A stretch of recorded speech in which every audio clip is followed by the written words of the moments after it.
Hello my dear students, hope आप सब बहुत ही अच्छे होंगे। तो पिछले क्लास में हम लोगों ने रिप्रोडक्शन चैप्टर को स्टार्ट किया था और रिप्रोडक्शन चैप्टर में हम लोगों ने बेसिकली कहाँ तक पढ़ लिया था कि रिप्रोडक्शन आखिरकार कहते किसको हैं और रिप्रोडक्शन का क्या इंपॉर्टेंस है। और साथ ही साथ हम लोगों ने ये पढ़ा था कि रिप्रोडक्शन का क्या क्या मूड्स है। जैसे कि हमने पढ़ा था दो टाइप का, एक था हमारा सेक्सुअल रिप्रोडक्शन और दूसरा था आसेक्सुअल रिप्रोडक्शन। ठीक है, ये दो टाइप का हमने बेसिकली पिछले क्लास में पढ़ा था, राइट अगर आपको याद हो तो। आज कहाँ से हम लोग स्टार्ट करने वाले हैं? आज स्टार्ट करने वाले हैं हम लोग यहाँ से, यानी कि हम लोग आज पढ़ने वाले हैं टाइप्स ऑफ असेक्सुअल रिप्रोडक्शन। जैसा कि मैंने आपको पहले ही बताया था कि इस चैप्टर में जो है वो बेसिकली हम लोग असेक्सुअल रिप्रोडक्शन को थोड़ा सा एलेबोरेट करके पढ़ेंगे, ठीक है, ना कि सेक्सुअल रिप्रोडक्शन को। तो असेक्सुअल रिप्रोडक्शन में हम लोग ये समझेंगे कि किस किस तरीके से यहाँ पे रिप्रोडक्शन होता है। ओके, अच्छा, इसमें क्या क्या पढ़ने वाले भैया हम लोग? तो इसमें सबसे पहले तो हम लोग यहाँ पे पढ़ेंगे कि fission in amoeba and Plasmodium, यानी कि ये वाला जो टर्म आपको दिख रहा है फिजन, ये एक टाइप का आप कह सकते हो कि असेक्सुअल रिप्रोडक्शन का एक टाइप है और ये एग्जाम में आपका पूछा जाता है, तो इसके बारे में समझेंगे। दूसरा यहाँ पे टाइप हम लोग समझेंगे बडिंग। इसके बारे में आप लोगों ने शायद पहले सुन रखा हो, ठीक है, फिर भी इसके बारे में भी जानेंगे। अच्छा, ये वाला शायद आपके लिए नया हो, फ्रैगमेंटेशन। ये भी एक तरीका है, ये भी एक टाइप है जहाँ जिसके थ्रू रिप्रोडक्शन होता है, ठीक है। इसके बाद हम लोगों का यहाँ पे स्पोर फॉर्मेशन, यानी कि ये आपका लास्ट टाइप का सेक्सुअल रिप्रोडक्शन है जो कि हमारे सिलेबस में बेसिकली इंक्लूडेड है, वो है स्पोर फॉर्मेशन। तो इन चारों के बारे में एक एक करके हम लोग अच्छे से डिटेल में समझेंगे। ओके, तो स्टार्ट करते हैं नंबर 1 से, जो कि है हमारा fission in amoeba and Plasmodium. तो सबसे पहले हम लोगों को यहाँ पे टॉपिक लिख लेते हैं फिजन, यानी हम लोग ये वाला पढ़ने वाले हैं आज। स्पेलिंग सही है ना? ओके, फिजन लिखते हैं, ठीक है। अच्छा, तो सबसे पहले ये समझते हैं कि फिजन किसको कहते हैं, ठीक है ना। उससे हम लोगों को और ज़्यादा अच्छे से समझ में आएगा कि आखिरकार यहाँ पे होने क्या वाला है। तो फिजन में बेसिकली क्या होता है कि एक लार्ज बॉडी अगर है तो फिजन में वो लार्ज बॉडी जो है वो छोटे छोटे हिस्से में बढ़ जाता है, ठीक है। अब यहाँ पे अगर मैं आपको 2 डिनोट कर रहा हूँ तो ज़रूरी नहीं है कि फिजन के बाद 2 ही हिस्से में बटेगा, हो सकता है 4, 5, 10 किसी भी हिस्से में बट सकता है, ठीक है ना। यानी कि अगर मैं आपको एक बात बोलूं कि आपके पास एक एप्पल है, ठीक है, आपके पास एक एप्पल है। अगर वो एप्पल आपका फिजन के प्रोसेस से गुजरेगा तो वो एप्पल जो है वो अलग हिस्से में बढ़ जाएगा। वो 2 हिस्सा हो सकता है, 4 हिस्सा हो सकता है, 5 हिस्सा हो सकता है। तो आई होप सो आपको समझ में आ रहा हो। अच्छा भैया, हिस्से में बढ़ जाना, इससे हमारा जो है वो रिप्रोडक्शन से क्या रिलेशन है? इसका रिप्रोडक्शन से क्या रिलेशन है? ये तो हिस्से में बढ़ जा रहा है, ठीक है, तो इसका रिप्रोडक्शन से क्या रिलेशन हो सकता है? तो देखो, रिप्रोडक्शन का मतलब ही क्या हुआ कि multiplication of organism, multiplication of organism, right, यही पढ़ाया था ना मैंने आपको पिछले क्लास में। तो यहाँ पे क्या होगा, फिजन के प्रोसेस के थ्रू 2 तरीके का फिजन। सबसे पहले तो ये समझो कि हम लोग यहाँ पे 2 तरीके का फिजन पढ़ने वाले हैं। कितने तरीके का? 2 तरीके का। कौन कौन सा तरीका है यहाँ पे हम लोगों का? वो 2 तरीका मैं यहाँ लिख दे रहा हूँ। सबसे पहले हम लोग पढ़ेंगे बाइनरी फिजन, जो कि बहुत ज़्यादा ईजी है, आराम से आपको यहाँ पे समझ में आ जाएगा कि what is binary fission. Okay, अच्छा, दूसरा तरीका क्या है? दूसरा तरीका है मल्टीपल फिजन, और ये भी आई होप सो कि मैं आपको आज समझा पाऊंगा अच्छे से कि मल्टीपल फिजन किसको कहते हैं। तो बाइनरी फिजन में क्या होता है कि एक लिविंग ऑर्गेनिज्म होता है और वो जो है वो खुद को 2 हिस्से में डिवाइड कर लेता है, ठीक है, खुद को 2 अलग अलग हिस्से में डिवाइड कर लेता है।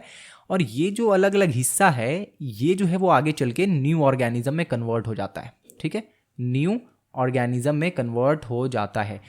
ठीक उसी तरीके से जिस तरीके से आपने सेल डिवीजन में देखा था। सेल डिवीजन में क्या हो रहा था हमारा? सेल डिवीजन में एक सेल डिवाइड होकर 2 सेल बन रहा था। जस्ट लाइक दैट यहाँ पे एक सेल जो है वो डिवाइड होकर 2 सेल बनेगा, और एक्चुअल में क्या होगा, वो सेल नहीं होगा बल्कि वो दोनों सेल एक इंडिविजुअल ऑर्गेनिज्म होगा, और वो पूरा का पूरा एक नए ऑर्गेनिज्म में कन्वर्ट हो जाएगा, और वो ठीक ये सारा काम कर पाएगा जो ये कर पा रहा था। बात समझ आया? अच्छा, तो यहाँ पे हम लोग को ये तो समझ आ गया कि किस तरीके से जो है वो फिजन के थ्रू रिप्रोडक्शन होगा। यानी कि फिजन के थ्रू रिप्रोडक्शन होगा तो उसमें प्रोसेस ये होगा कि एक लिविंग ऑर्गेनिज्म रहेगा, ठीक है, वो लिविंग ऑर्गेनिज्म जो है वो 2 अलग अलग हिस्से में बट जाएगा, और उसका हर एक हिस्सा, यानी कि ये दो अलग अलग हिस्से में बटा है, इसका दोनों हिस्सा जो है वो क्या होगा, इसका दोनों हिस्सा जो है वो बेसिकली आपका यहाँ पे एक नए ऑर्गेनिज्म में कन्वर्ट हो जाएगा, and this process is known as fission, आप कह सकते हो, ठीक है। अच्छा, अब यहाँ पे देखो, फिजन का एग्जाम्पल हम लोग लेंगे binary fission. Binary fission, okay, binary fission मैं यहाँ पे लिख दे रहा हूँ, उसके बाद इसको समझेंगे कि what is binary fission. Okay, तो बाइनरी फिजन क्या है भैया, ये समझा दो थोड़ा सा। तो बाइनरी फिजन बेसिकली यहाँ पे हम लोग एग्जाम्पल लेके देखेंगे, और वो एग्जाम्पल क्या होगा हमारा? वो एग्जाम्पल होगा हमारा अमीबा। ओके, नाम तो सुना ही होगा अमीबा। ओके, अच्छा ये क्या करता है ना, ये बेसिकली मैं अगर ड्रॉ करूँ तो कुछ इस तरीके से आप ड्रॉ कर लो इसको, ऐसे कुछ ड्रॉ कर लो, ठीक है। अब ये जो है वो क्या होता है कि ये अपने आप को दो अलग अलग हिस्से में डिवाइड कर लेता है, ऐसे करके, एक यहाँ हो गया और एक आपका कह सकते हो ऐसे। तो ये धीरे धीरे क्या होता है, मैं सही से ड्रॉ नहीं किया हूँ यहाँ पे, रुक जाओ मैं अच्छे से ड्रॉ करता हूँ इसको। तो ये जो है वो धीरे धीरे खुद को दो अलग अलग हिस्से में बांट लेता है। अब यहाँ पे देखो क्या हो रहा है, धीरे धीरे ये दो हिस्से में बांट रहा है, और बांटने के बाद फिर ये पूरा का पूरा दो अलग अलग बन जाएगा कुछ इस तरीके से, ठीक है, दोनों अलग अलग हो जाएगा और ये अलग ऑर्गेनिज्म बन गया, ये एक अलग इंडिविजुअल ऑर्गेनिज्म बन गया। बात समझ आया, ये दोनों एक इंडिविजुअल ऑर्गेनिज्म बन गया है। ओके, तो इस तरीके से जो है वो बेसिकली आपका फिजन के थ्रू अमीबा जो है वो क्या करता है, रिप्रोड्यूस करता है। ये बात समझ आया। तो अगर मैं आपको बोलूँ कि ये बताओ, आप कोई एक एग्जांपल दो बाइनरी फिजन का, तो आप एग्जांपल में क्या दे सकते हो, आप एग्जांपल में दे सकते हो अमीबा, या फिर एक और एग्जांपल है और वो एग्जांपल क्या है, that is Plasmodium. Plasmodium example जो है वो आप याद रखना, बिकॉज एग्जांपल ही है जो आपका यहाँ पे पूछा जाता है ज़्यादातर, ठीक है ना। तो ये आप याद रखना यहाँ पे। तो फिजन आई होप सो आपको यहाँ पे समझ में आ गया होगा बाइनरी फिजन क्या होता है। बेसिकली ये सिंपलेस्ट और मोस्ट कॉमन मेथड है असेक्सुअल रिप्रोडक्शन का, जिसमें कि पूरे के पूरे पेरेंटल बॉडी जो है वो एक रिप्रोडक्टिव यूनिट की तरह काम करता है, ठीक है ना। पूरे का पूरे पेरेंट बॉडी एक रिप्रोडक्टिव यूनिट की तरह काम करता है और उसके बाद ये दो अलग अलग इंडिविजुअल में बढ़ जाता है। अब यहाँ जरूरी नहीं कि दो अलग अलग इंडिविजुअल में बटे, जैसे कि अभी मैं थोड़ी देर बाद आपको यहाँ पे बताने वाला हूँ। वो क्या है हमारा, वो है multiple fission. Multiple fission, okay. अब यहाँ पे नाम आप सुन ही रहे हो, मल्टीपल फिजन। अब इस वाले केस में क्या होगा, इस वाले केस में मल्टीपल फिजन होगा, यानी एक ही पेरेंट का जो बॉडी रहेगा वही जो है वो मल्टीपल फिजन के थ्रू होके जाएगा, और कितना सारा बनाएगा वो आपको यहाँ पे देखना होगा पहले, ठीक है। ये बात समझो कि यहाँ पे दो से ज़्यादा बना रहा है, बिकॉज यहाँ पे मल्टीपल फिजन हो रहा है, ठीक है। ये एग्जाम्पल भी आपको कहाँ देखने को मिल सकता है, ये एग्जाम्पल आपको देखने को मिल सकता है प्लाज्मोडियम में। ये एग्जाम्पल आपको दिख सकता है प्लाज्मोडियम में। अगेन एग्जाम्पल आपको याद रखना है। तो अगर एग्जाम्पल में आपको बोला जाए, यहाँ प्लाज्मोडियम, स्पेलिंग मैंने यहाँ पे एस लिख दिया, एम लिखना था यहाँ पे, ओके ओके, प्लाज्मोडियम। तो प्लाज्मोडियम में ये आपका मल्टीपल फिजन देखने को मिलता है। तो अगर एग्जाम में आपसे एग्जामिनर ये पूछे, यानी कि क्वेश्चन पेपर में अगर लिखा हुआ ये रहे कि व्हाट इज मल्टीपल फिजन का एग्जाम्पल बताइए कि कौन से ऑर्गेनिज्म में होता है, तो आप यहाँ पे सिंपली प्लाज्मोडियम लिखना, ठीक है। अच्छा, किस तरीके से होता है भैया ये समझिए।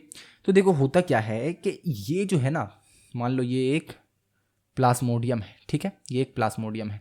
अब ये प्लाज्मोडियम में क्या होता है कि फेवरेबल कंडीशंस में, यानी कि फेवरेबल नहीं अनफेवरेबल कंडीशन में। अब अनफेवरेबल कंडीशन इसके लिए क्या है, यहाँ पे एग्जांपल अमीबा में भी सेम चीज़ होता है, ठीक है। अगर आपसे बोले मल्टीपल फिजन का एग्जांपल दो, आप अमीबा भी लिख सकते हो, आप प्लाज्मोडियम भी लिख सकते हो, दोनों में से कोई भी लिख सकते हो, ओके। अच्छा, अमीबा के बारे में अगर हम लोग बात करें समझने के लिए एग्जाम्पल के थ्रू कि कैसे होता है ये, तो यहाँ पे आप सिंपली समझो कि मान लो ये आपका अमीबा है, ओके। अच्छा, जब बहुत ज़्यादा गर्मी होता है या बहुत ज़्यादा ठंड होता है, यानी कि एक्सट्रीम कंडीशन में, कब होगा ये चीज़, ये होगा एक्सट्रीम कंडीशन में। ये भी आप याद रख सकते हो कि जब बहुत ज़्यादा गर्म होगा या बहुत ज़्यादा ठंडा होगा, तो उस वक्त क्या होगा, ये अमीबा के आसपास एक, आप कह सकते हो एक ये बन सकता है, कवर हो जाएगा, आसपास एक कवर बन जाएगा, और वो कवर जो है वो आप कह सकते हो जेली टाइप का कवर होगा, जिसको हम लोग यहाँ पे लिखते हैं सिस्ट वॉल। उसको क्या लिखते हैं, उसको लिखते हैं सिस्ट वॉल लिखते हैं, ठीक है। अच्छा, तो ये कवर रहेगा। अब इसमें क्या होगा कि इसी कवरिंग के अंदर जो है वो अमीबा खुद को फटाफट डिवाइड करता चला जाएगा, ठीक है। अमीबा जो है वो खुद को डिवाइड करता चला जाएगा, और यहाँ पे जितना भी सेल आपको दिख रहा है, सारे सेल में जो है वो ये मेन सेल से थोड़ा थोड़ा आपका चला गया साइटोप्लाज्म, और थोड़ा थोड़ा न्यूक्लियस सब में बट गया, ठीक है। अच्छा, अब जैसे ही वो अनफेवरेबल कंडीशन खत्म होगा, यानी कि एक्सट्रीम कोल्ड या एक्सट्रीम हॉट जो हो रहा है, जैसे ही वो खत्म होगा, वैसे ही ये वाला जो लेयरिंग है ना, ये वाला लेयरिंग, वो लेयरिंग टूट जाएगा, और जैसे ही वो लेयरिंग टूटेगा तो ये अंदर में जितना अमीबा था सारा का सारा एक बार में बाहर आ जाएगा, ठीक है। और ये सारा का सारा अमीबा जो है वो क्या होगा, वो एक न्यू इंडिविजुअल में कन्वर्ट हो जाएगा, वो एक न्यू इंडिविजुअल में कन्वर्ट हो जाएगा। तो इस तरीके से जो है वो होता है ये चीज़। अच्छा, ये जो मल्टीपल फिजन का प्रोसेस है उसको हम लोग क्या कहते हैं, उसको एक नाम कहते हैं, स्पेशल नाम, ठीक है। यहाँ पे आप याद रखना, हो सके तो इसको लिख लो फटाक से। स्पेशल नाम क्या है, स्पेशल नाम है स्पोर्यूलेशन कहते हैं इसको, स्पोर्यूलेशन, ओके। ये नाम हम लोग इसको स्पेशल दिया गया है। किसको दिया गया है? ये जो मल्टीपल फिजन हो रहा है, तो मल्टीपल फिजन की जगह पे अगर एग्जाम में लिख दिया स्पोर्यूलेशन तो बिल्कुल भी कंफ्यूज नहीं होना है, समझ जाना है कि ये मल्टीपल फ्यूजन ही को स्पोर्यूलेशन लिख रहा है। राइट? तो यहाँ तक आपको आई थिंक जो समझ में आ गया होगा कि फिजन के थ्रू किस तरीके से जो है वो असेक्सुअल रिप्रोडक्शन हो रहा है। ओके, अब यहाँ पे हम लोग दूसरा प्रोसेस चलते हैं और सबसे पहले इसको इरेज करते हैं। हो सके तो आप स्क्रीनशॉट लेना चाहो ले लो, अदरवाइज मैं इसको यहाँ पे से इरेज करता हूँ। ठीक है, अच्छा बैक स्लाइड में चलते हैं। तो बैक स्लाइड में अगर हम लोग चले तो यहाँ पे हम लोगों का फिजन का काम हो गया तमाम। बात करते हैं यहाँ पे बर्डिंग में, बहुत ज़्यादा ईजी, बहुत ज़्यादा सिंपल। हो सके तो मैं आपको नहीं नेक्स्ट ही स्लाइड पर समझाता हूँ। ठीक है, यहीं पर समझाया जाए। पहले टॉपिक लिखते हैं बर्डिंग। अच्छा, अब समझते हैं कि बर्डिंग में होता क्या है। ठीक है ना, किस तरीके से यहाँ पे क्या होता है। एक सिंपल लैंग्वेज में यहाँ पे समझो कि अगर एक पेरेंट का बॉडी कुछ इस तरीके से आपको दिख रहा है, ठीक है ना, तो बर्डिंग में क्या होगा। सबसे पहली बात तो आपके ये समझना है कि बर्डिंग एक आसेक्सुअल रिप्रोडक्शन का ही एक टाइप है, यानी कि बर्डिंग के थ्रू आसेक्सुअल रिप्रोडक्शन हो रहा है। इसमें क्या होगा कि ये अगर हमारा मान लो कि बॉडी है तो इसके बगल में यहाँ से मान लो एक नया बॉडी जो है वो जनरेट होना शुरू हो जाएगा, यानी इसी के बॉडी से एक नया पार्ट निकलना शुरू हो जाएगा। ठीक है, अब अगर इसी का एग्जांपल मैं वापस दिखाऊं तो ये पार्ट अब थोड़ा सा बड़ा हो गया है।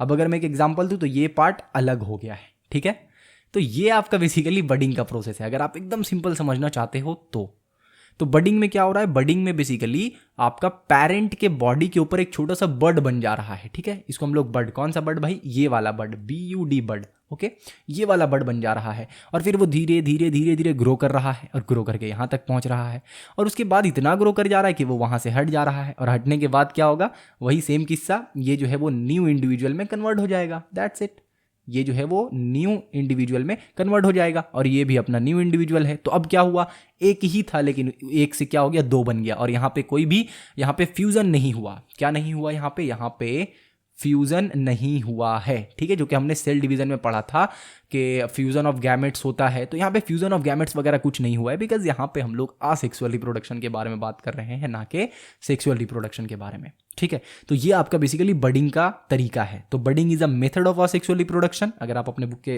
डेफिनेशन को पढ़ो तो वहाँ लिखा है कि budding is the method of asexual reproduction where an organism can develop one or more bird like outgrowth from any portion of its body surface by cell division. ठीक है ना, तो सिंपल सा तरीका है जो मैंने आपको यहाँ पे बताया और इसी में बडिंग का किस्सा खत्म हो जाता है। अच्छा भैया एक काम करो, यहाँ पे एग्जाम्पल दे दो आप। क्या दे दो? एग्जाम्पल दे दो। तो एग्जाम्पल अगर आप लिखना चाहो यहाँ पे, एग्जाम्पल अगर आप लिखना चाहो तो आप सिंपली यहाँ पे लिख सकते हो दो। एक तो आपका हाइड्रा, जिसके बारे में आपने पहले भी सुन रखा होगा हाइड्रा के बारे में, और दूसरा आपका है यीस्ट। ठीक है, यीस्ट। ओके, तो ये दोनों आपका बेसिकली एग्जाम्पल है बडिंग का और इसको आप लोग याद रखना, अच्छे से काम आएगा। कहाँ काम आएगा भैया? ये काम आएगा एग्जाम में। और ये बस इतना ही था बडिंग में। बडिंग में आपका यहीं तक काम तमाम होता है। तो यानी कि हमने क्या क्या पढ़ लिया? हमने फिजन पढ़ लिया, हमने बडिंग पढ़ लिया। बात करते हैं फ्रैगमेंटेशन के बारे में। ये भी जो है वो वैसे ही ईजी टॉपिक है और फटाफट से ये भी कवर हो जाएगा, ज़्यादा टाइम बिल्कुल नहीं लगेगा और आपको भी याद करने में इसको ज़्यादा टाइम बिल्कुल भी नहीं लगना चाहिए। अच्छा, क्या है ये आखिरकार? सबसे पहले तो एक काम करते हैं, हेडिंग डालते हैं यहाँ पे। हेडिंग क्या होगा हमारा? Heading will be fragmentation. Okay, और इसी के साथ साथ आपको बताता चलूँ कि जितना सारा भी यहाँ पे एग्जाम्पल है, ठीक है ना, जितना सारा भी एग्जाम्पल है वो सारा का सारा एग्जाम्पल आप अच्छे से लर्न कर लेना। ओके, सारा का सारा एग्जाम्पल अच्छे से आप याद कर लेना ताकि एग्जाम में आए तो आप वहाँ पे लिख दो। अच्छा, तो फ्रैगमेंटेशन तो हमने यहाँ पे हेडिंग डाल लिया। फ्रैगमेंटेशन का मतलब क्या हो रहा है वो समझते हैं। ठीक है ना, तो इसमें क्या होता है कि मान लो कुछ इस तरीके से एक प्लांट का बॉडी है। ठीक है, कुछ इस तरीके से एक प्लांट का बॉडी है। अब वो प्लांट का बॉडी जो है वो इस सेगमेंट में, ऐसा सेगमेंट में क्या हो जा रहा है? फ्रैगमेंट हो जा रहा है। ठीक है ना, यानी कि आप कहोगे छोटे छोटे हिस्से में ऐसे बट जा रहा है, ऐसे छोटे छोटे हिस्से में बढ़ जा रहा है। ठीक है ना, ये मान लो ये पूरा का पूरा क्या है? एक प्लांट है और ये जो है वो छोटा छोटा हिस्सा है। ये जो आपको दिख रहा है ये क्या है? ये छोटा छोटा हिस्सा आप समझ लो यहाँ पे। ठीक है ना, ये छोटे छोटे हिस्से में क्या हो गया? प्लांट बट गया। अब ये जो छोटे छोटे हिस्से में बट गया है, ठीक है ना, अब यहाँ पे क्या होगा बेसिकली कि एक मल्टी सेलुलर प्लांट बॉडी होगा। ठीक है, यहाँ पे जो प्लांट बॉडी होगा वो क्या होगा? Multi cellular. ये चीज आप याद रखना, मल्टी सेल्यूलर। मल्टी सेल्यूलर, ठीक है ना। अब आप बोलोगे भैया मल्टी सेल्यूलर का मतलब क्या है, तो ये आपको पता होना चाहिए। मल्टी सेल्यूलर का मतलब जो एक से ज़्यादा सेल जिसमें प्रेजेंट होता है किसी भी ऑर्गेनिज्म में, ठीक है ना, मल्टी सेल्यूलर ऑर्गेनिज्म कहलाता है वो। अच्छा, तो ये क्या है, ये मल्टी सेल्यूलर है, ओके ठीक है। अब इसमें क्या होगा कि ये जो मल्टी सेल्यूलर प्लांट बॉडी है ये छोटे छोटे पार्ट्स में क्या हो जाएगा, बट जाएगा, ठीक है ना, छोटे छोटे पार्ट्स में बट जाएगा। और उसके बाद क्या होगा कि ये हर छोटा छोटा पार्ट, ये जो आपको हर छोटा छोटा पार्ट दिख रहा है, ये सारा का सारा एक छोटा छोटा पार्ट जो है वो नए नए इंडिविजुअल में कन्वर्ट हो जाएगा। यानी कि ये जो छोटा पार्ट आपको दिख रहा है ये क्या बन जाएगा, ये एक अलग प्लांट ये बन जाएगा, ठीक है। अच्छा, ये जो छोटा पार्ट आपको दिख रहा है ये क्या बन जाएगा, ये एक अलग ऑर्गेनिज्म बन जाएगा। तो यहाँ पे क्या हो रहा है भाई, यहाँ पे एक ऑर्गेनिज्म था उससे कितना सारा ऑर्गेनिज्म बन रहा है, यानी मल्टीप्लिकेशन ऑफ ऑर्गेनिज्म हो रहा है। और रिप्रोडक्शन का डेफिनेशन क्या है, multiplication of living organism, right, multiplication of living organism. और जो कि उसके तरह ही रहना चाहिए तो उसी के तरह भी है, और यहाँ पे मल्टीप्लिकेशन भी हो रहा है। दैट मीन्स के fragmentation is an important type of asexual reproduction, ठीक है। अच्छा, एग्जाम्पल तो जैसा कि मैंने आपको बोला कि सारा का एग्जाम्पल आपको याद होना चाहिए। तो एग्जाम्पल यहाँ पे क्या है इसका एग्जाम्पल है आपका स्पाइरोगायरिया, ठीक है, इसका एग्जाम्पल है स्पाइरोगायरा। ये आप याद रखना, यहाँ पे एग्जाम्पल जो है वो बहुत ज़्यादा हेल्प करेगा। हेल्प क्या, एग्जाम्पल ही पूछा जाता है ज़्यादातर। और बाकी आपको तो मैंने आपको इलिस्ट्रेटिव तरीके से, यानी कि आपको मैंने अच्छे से समझाने की कोशिश की है, ताकि अगर आपसे ये डायरेक्टली भी पूछ दिया जाए तो भी भाई आप बोलोगे कि भैया ने तो बताया था, ये लो लिख दिया मैंने, ठीक है ना। कॉन्फिडेंस के साथ अच्छे से लिख कर आना एग्जाम में। अच्छा, तो फ्रैगमेंटेशन का मतलब भी समझ आ गया, तो सबका मतलब समझ आ गया भैया, तो बच क्या गया है। अच्छा, बच गया है यहाँ पे हमारा दूसरा, आते हैं यहाँ पे वापस से, बच गया है हमारा ये स्पोर फॉर्मेशन, ठीक है ना। और एक बोनस में एक और है यहाँ पे, शायद मैं लिखना भूल गया, और वो थोड़ा सा इंटरेस्टिंग है, मज़ा आएगा पढ़ के। ये सारा का सारा भी भूल जाओगे ना तो भी ये वाला याद रहेगा। ऐसा क्या बात बोल रहे भैया, कौन सा याद रहेगा हमें, रीजेनरेशन, ये वाला आप लोगों को याद रहेगा, ठीक है ना। वो पढ़ेंगे बाद में, पहले स्पोर फॉर्मेशन समझ लेते हैं। और इसमें जो है वो कन्फ्यूज़न होता है, ठीक है ना, इसमें कन्फ्यूज़न होता है स्टूडेंट लोगों को कि ये स्पोर फॉर्मेशन क्या बला है, इसके बारे में कैसे समझे हम लोग, ठीक है। तो ये अभी हम लोग समझते हैं स्पोर फॉर्मेशन, ओके। राइटिंग समझ आ रहा है तो आप लोगों को कमेंट में एक बार बता देना भैया आपका राइटिंग बहुत गंदा है। ना ना ना ना, समझने के लिए काफ़ी है ना, ओके। तो स्पोर फॉर्मेशन में क्या होता है वो समझते हैं थोड़ा सा, ठीक है ना। स्पोर फॉर्मेशन में क्या हो रहा है कि सबसे पहले तो यहाँ पे हम लोग को ये समझना होगा कि स्पोर क्या है, स्पोर है क्या चीज़। जब तक स्पोर के बारे में नहीं समझेंगे तो स्पोर फॉर्मेशन तो बिल्कुल भी समझ में नहीं आएगा, राइट। तो स्पोर क्या चीज़ है थोड़ा सा ये समझ लेते हैं। स्पोर देखो बेसिकली क्या है यहाँ पे कि स्पोर एक असेक्सुअल रिप्रोडक्टिव यूनिट है, ठीक है ना। इसको आप समझ सकते हो कि असेक्सुअल रिप्रोडक्टिव यूनिट है। मतलब क्या हुआ कि ये एक रिप्रोडक्टिव यूनिट है जिसमें एक नए ऑर्गेनिज्म को रिप्रोड्यूस करने के लिए फ्यूज़न का कोई भी ज़रूरत नहीं होगा, फ्यूज़न का कोई भी ज़रूरत नहीं होगा। यानी कि स्पोर एक ऐसा रिप्रोडक्टिव यूनिट सेल है, अच्छे से समझना ये चीज़, बिल्कुल एकदम क्रिस्टल क्लियर हो जाएगा, बिल्कुल कोई भी कन्फ्यूज़न नहीं बचेगा। बस ध्यान से ये बात सुनना कि स्पोर एक ऐसा रिप्रोडक्टिव यूनिट है जो बिना फ्यूज़न किए ही न्यू ऑर्गेनिज्म को बना देता है। सिंपल सा बात है, ठीक है ना। या फिर यूं कहो कि हर एक स्पोर जो है वो न्यू ऑर्गेनिज्म में कन्वर्ट हो जाता है। जो अब तक हम लोग देखते आ रहे हैं कि जो भी छोटा छोटा चीज़ बन रहा था भाई वो अपना एक न्यू ऑर्गेनिज्म में कन्वर्ट हो जा रहा है, न्यू इंडिविजुअल बन जा रहा है वो। तो उसी तरीके से स्पोर जो है वो बिना फ्यूज़न किए, यानी कि जैसे कि देखो एग्जाम्पल में हम लोगों ने क्या पढ़ा था सेक्सुअल रिप्रोडक्शन में कि वहाँ पे मेल गैमेट और फीमेल गैमेट, मेल गैमेट को महला गैमेट, ओके, मेल गैमेट और फीमेल गैमेट जो है वो क्या कर रहा था, यूनाइट कर रहा था, तब जाकर यहाँ पे क्या बन रहा था, जाइगोट आप कह सकते हो, जाइगोट बन रहा था, ओके ओके। लेकिन इस वाले केस में फ्यूजन हो रहा है, क्यों, क्योंकि ये आपका सेक्सुअल रिप्रोडक्शन है। लेकिन यहाँ पे फ्यूजन नहीं होगा, क्यों, क्योंकि यह सेक्सुअल रिप्रोडक्शन है। तो इस what is spore, spore is a reproductive unit, ठीक है ना। स्पोर क्या है, spore is a reproductive unit. और ये आप कह सकते हो कि यहाँ पे जैसे बुक में आपका एग्जांपल ये दिया हुआ डेफिनेशन कि asexual reproduction can take place by unicellular unit called spore, ठीक है ना। अच्छा, ये होता कहाँ है, ये होता है बेसिकली एक कह सकते हो कि एक छोटा सा कुछ इस तरीके से बैग देखो ना, बैग की तरह कुछ इस तरीके से होगा, उसी के अंदर ये होगा स्पोर, ठीक है ना। और वो जो बैग है उसका क्या नाम है, उसका भी तो कुछ नाम होगा ना भाई, बिना नाम का कोई चीज़ नहीं हो सकता है। तो उसका नाम क्या होगा, उसका नाम होगा स्पोरेंजियम, स्पोरेंजियम, स्पोर तो आपका यहाँ पे हो गया स्पोर, और इसका नाम है स्पोरेंजियम, रेंजियम। ओके, ये आप याद रखना कि स्पोर जो है वो कहाँ प्रोड्यूस होता है, वो प्रोड्यूस होता है स्पोरेंजियम के अंदर। और जब ये स्पोर मैच्योर हो जाता है, ठीक है, इसके अंदर जो स्पोर है वो जब मैच्योर हो जाएगा तो ये जो आपका आउटर कवरिंग दिख रहा है ना, यानी कि ये जो सैक लाइक स्ट्रक्चर आपको दिख रहा है वो ब्रेक हो जाएगा, या फिर यूं कहो कि ये जो अंदर में स्पोर्स मैच्योर होने के बाद उसको ब्रेक कर देगा, और ब्रेक करने के बाद वो किस चीज़ में कन्वर्ट हो जाएगा, ब्रेक करने के बाद सारा का सारा स्पोर्स जो है वो बाहर आ जाएगा। ब्रेक करने के बाद सारा का सारा स्पोर्स क्या हो जाएगा, बाहर आ जाएगा। और वो जो स्पोर्स बाहर आया है, ठीक है ना, वो जो स्पोर्स बाहर आया है वो स्पोर जो है वो न्यू इंडिविजुअल में डेवलप हो जाएगा। सिंपली वो जो है वो न्यू इंडिविजुअल में डेवलप हो जाएगा, न्यू इंडिविजुअल में डेवलप हो जाएगा। ठीक है, बस ये आपको याद रखना है। तो यानी कि स्पोर फॉर्मेशन के थ्रू किस तरीके से रिप्रोडक्शन होगा भैया, तो स्पोर फॉर्मेशन के थ्रू किस तरीके से रिप्रोडक्शन होगा उसके लिए हमें स्पोर का मतलब समझना होगा। स्पोर क्या है, स्पोर एक यूनिसेल्यूलर, स्पोर क्या है, एक यूनिसेल्यूलर यूनिट है, यूनिसेल्यूलर रिप्रोडक्टिव यूनिट है, ठीक है ना, जिसके थ्रू क्या हो रहा है, असेक्सुअल रिप्रोडक्शन होता है।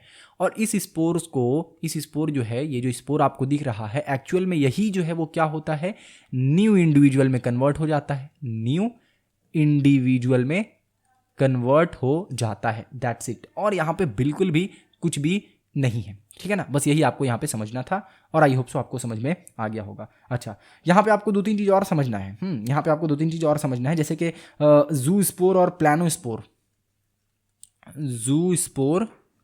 जू स्पोर और एक होता है प्लानो स्पोर। क्या होता है, प्लानो स्पोर होता है। ये सारा चीज़ क्या है थोड़ी देर में समझ आएगा आपको। तो एक जू स्पोर होता है और एक होता है प्लानो स्पोर। अच्छा, जू स्पोर क्या है यहाँ पे और प्लानो स्पोर क्या है, तो देखो एक होता है मोटाइल और एक होता है नन मोटाइल, ठीक है ना। स्पोर्स जो है वो दो तरीके का होगा, स्पोर्स जो है that will be of two types. First type is motile and second will be non motile. अब यहाँ पे तो आपको बिल्कुल नहीं समझ आ रहा होगा कि what is motile, what is non motile. तो यहाँ पे देखो, जो स्पोर स्विम कर पाएगा, या फिर यूं कहूँ कि जो स्पोर चल पाएगा, लोकोमोशन कर पाएगा, हिल डोल पाएगा, उसको हम लोग क्या कहेंगे, उसको हम लोग कहेंगे मोटाइल स्पोर कहेंगे, ठीक है ना। यानी कि जो स्पोर लोकोमोट कर पाएगा उसको हम लोग कहेंगे मोटाइल स्पोर, और जो नहीं कर पाएगा उसको कहेंगे नन मोटाइल स्पोर। तो यहाँ पे जो आपको जू स्पोर और प्लानो स्पोर दिख रहा है ये आएगा मोटाइल स्पोर के अंदर, और नन मोटाइल स्पोर के अंदर क्या आ जाएगा, नन मोटाइल स्पोर के अंदर आ जाएगा प्लानो स्पोर, ठीक है ना। तो इतना ज़्यादा डीप आपको यहाँ पे नहीं जाना है, बिल्कुल नहीं जाना है, इतना ज़्यादा डीप क्वेश्चन आता भी नहीं है। हाँ, अगर आपका किस्मत खराब हुआ तो कहीं से भी किसी टाइप का भी क्वेश्चन आ सकता है, बट इतना ज़्यादा डीप क्वेश्चन नहीं आता है, ठीक है ना। तो अब प्लानो स्पोर इसको बेसिकली कहते हैं। अगर अच्छे से आपको हंसी मजाक में समझ आ गया तो बहुत अच्छी बात है, जहन में आपका बैठा रहेगा ये चीज़, ठीक है ना। तो स्पोर्स एक मोटाइल एक नन मोटाइल, मोटाइल मतलब कि जो बेसिकली स्विम कर सकता है, आप सिंपली समझो ना, यहाँ पे जो मूव कर सकता है वो आपका हो जाएगा जू स्पोर प्लानो स्पोर, उसको मोटाइल स्पोर कहते हैं। जो मूव नहीं कर सकता दैट इज नन मोटाइल, और उसको हम लोग प्लानो स्पोर भी कहते हैं, ठीक है। यहाँ पे आपका ऑलमोस्ट काम जो है वो खत्म होता है, यहाँ पे ऑलमोस्ट जो है वो काम खत्म होता है हमारा, ठीक है ना। अच्छा, अगर जो स्पोर्स है वो अगर सिमिलर शेप का हुआ, यानी शेप जो है वो सेम है, साइज जो है वो सेम है, तो उसको क्या कहेंगे, उसको कहेंगे होमोस्पोर, यानी सेम तरीके का दिखने वाला स्पोर, होमोस्पोर कहेंगे, ठीक है। अगर हमारा यहाँ पे साइज और शेप जो है वो सेम रहा तो हम लोग उसको कहेंगे होमोस्पोर, ओके। अच्छा, और अगर डिफरेंट शेप और साइज रहा तो उसको कहेंगे हेटेरोस्पोर, उसको कहेंगे हेटेरोस्पोर कहेंगे, ठीक है ना। ये आप याद रखना यहाँ पे।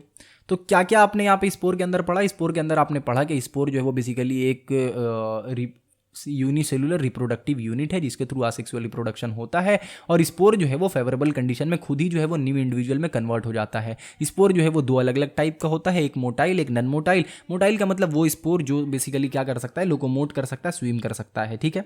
इसके अंदर क्या क्या प्रेजेंट होता है ये याद रखना। स्विम कैसे करेगा, ये स्विम करेगा अगर सीलिया और फ्लैजिला होगा इसके अंदर तब। अच्छा, सीलिया क्या है, फ्लैजिला क्या है, ये समझने के लिए आपको इससे पहले वाला देखना होगा जिसका नाम है locomotion as a type of response in animal, ठीक है। इसका सारा पार्ट जो है वो ऑलरेडी अपलोडेड है, ओके। अच्छा, स्पोर क्या है, मोटाइल, ये सारा चीज़ समझ आ गया। और मोटाइल के अंदर जो जू स्पोर और प्लानो स्पोर रहेगा। नन मोटाइल का एक और नाम है जो प्लानो स्पोर का, एप्लानोस्पोर कहते हैं, ठीक है। अच्छा, जो स्पोर सेम तरीके का दिखने वाला रहेगा, यानी कि साइज सेम है, शेप सेम है, तो उसको होमोस्पोर कहेंगे। और जो अलग अलग साइज और शेप का रहता है उसको हम लोग हेटेरोस्पोर्स कहते हैं, ठीक है। ये चीज आप यहाँ पे इजीली समझ सकते हो। ये कहाँ कहाँ होता है, तो ये आपका ब्रायोफाइटा, टेरिडोफाइटा, ये कहाँ कहाँ होगा, ब्रायोफाइट में होगा, ब्रायोफाइट्स में होगा। अच्छा, उसके बाद कहाँ होगा, तो ये आपका होगा टेरिडोफाइट्स में, टेरिडोफाइट्स में होगा। ये सारा जगह पे ये बेसिकली क्या होगा, ये वाला चीज होगा स्पोर फॉर्मेशन करके, ठीक है ना। फंगी में भी आपका स्पोर फॉर्मेशन के थ्रू ही होगा, बट बेसिक जो है वो वही रहेगा जो मैंने अभी आपको बताया कि किस तरीके से स्पोर फॉर्म करके जो है वो बन रहा है सारा का सारा चीज, किस तरीके से न्यू ऑर्गेनिज्म जो है वो डेवलप हो रहा है, ठीक है। अच्छा, तो यानी कि हम लोगों ने मिलजुल कर ये 4 चीज जो है वो कंप्लीट कर लिया है। मूव करते हैं 5वां पे, और 5वां क्या है हमारा, 5वां है रीजेनरेशन। 5वां क्या है हमारा, रीजेनरेशन। अब थोड़ा सा इसको समझ लेते हैं कि रीजेनरेशन जो है वो क्या चीज़ है, ठीक है ना। उसके बाद फिर आज के क्लास को हम लोग एंड करेंगे। तो एक बार इसको इरेज करते हैं, और इरेज करने के बाद यहाँ पे हम लोग हेडिंग डालते हैं रीजेनरेशन, रीजेनरेशन। अच्छा, ये बहुत ही इंटरेस्टिंग टॉपिक है, याद रखना ये चीज़। ये वाला इंटरेस्टिंग है, और आपको शायद मतलब जैसे कि मैंने आपको पहले ही बताया कि ये वाला आपको याद रखना भी नहीं होगा, अपने आप याद हो जाएगा, ठीक है। अच्छा हाँ, एक और चीज़, इसको बताने से पहले मैं बता दूं आपको कि आपका 2 चीज़ का कोर्स, यानी कि हिस्ट्री का कोर्स और ज्योग्राफी का कोर्स जो है वो आपका वेबसाइट पे अवेलेबल है। ज्योग्राफी का कोर्स वेबसाइट पे अवेलेबल है। जस्ट आपको टाइप करना है conceptera.in। क्या टाइप करना है आपको, conceptera.in/courses, ठीक है, /courses। बहुत ही शानदार कोर्स है, बहुत सारे बच्चे इसका बेनिफिट उठा रहे हैं, और सारे बच्चों का रिव्यू एकदम पॉजिटिव है कि भैया क्या आपने पढ़ाया, मज़ा आ गया पढ़कर, और नोट्स जो आपने दिया है एकदम फर्स्ट क्लास नोट है, मज़ा आ रहा है पढ़कर। तो अगर आप चाहते हो कि अगर आपको ऐसा लगता है कि हाँ भाई हिस्ट्री ज्योग्राफी में कहीं ना कहीं मार्क्स जो है मेरा कट जाएगा क्योंकि कॉन्फिडेंस नहीं आ रहा है, तो मैं सजेस्ट करूँगा कि आप वो कोर्सेज़ को ज्वाइन करो, बहुत मज़ा आएगा।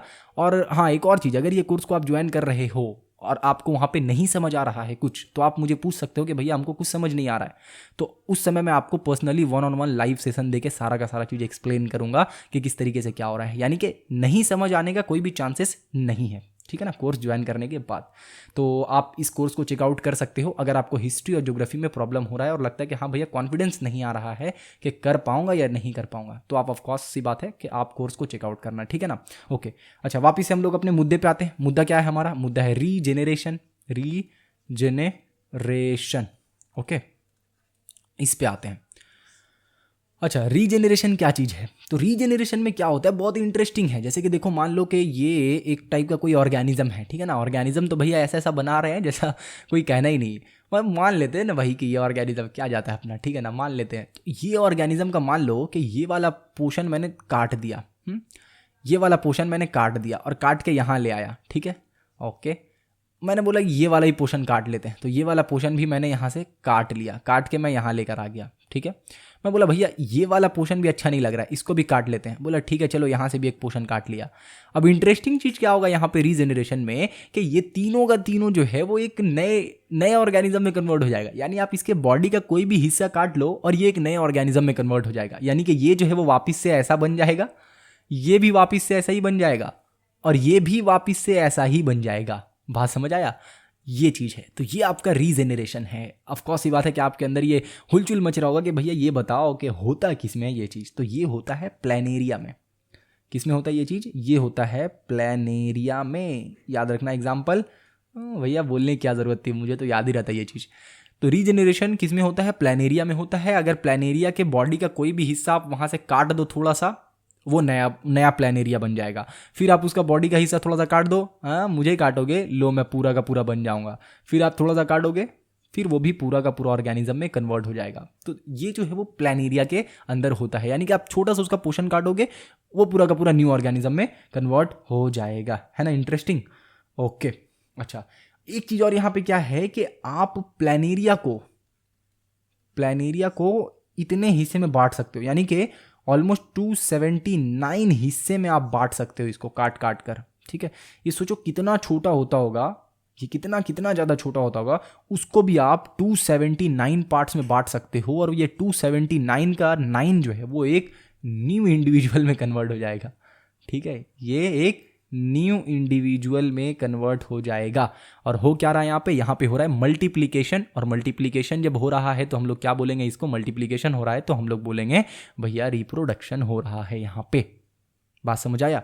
तो ये था पूरा का पूरा किस्सा रीजेनरेशन का।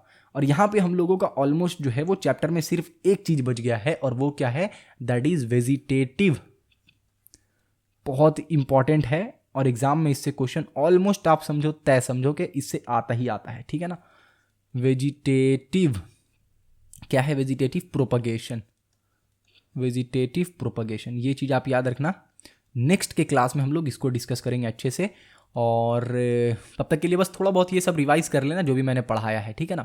बाकी वेजिटेटिव रिप्रोडक्शन हम लोग नेक्स्ट क्लास में स्टार्ट करेंगे, बहुत मज़ा आने वाला है, इंटरेस्टिंग चीज़ है और अंदर में बहुत सारा कुछ हम लोगों को जानने को मिलेगा वेजिटेटिव प्रोपगेशन, ठीक है ना।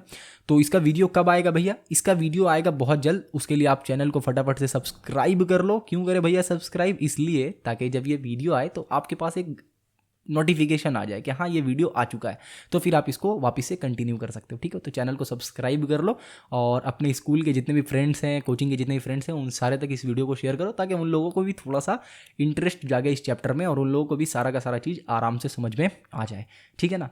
ओके, तो एक काम करते हैं, आज की क्लास को हम लोग यहीं पर फिनिश करते हैं, मिलते हैं फिर नेक्स्ट क्लास में। तब तक के लिए अपना ढेर सारा बहुत सारा ख्याल रखना। Thank you.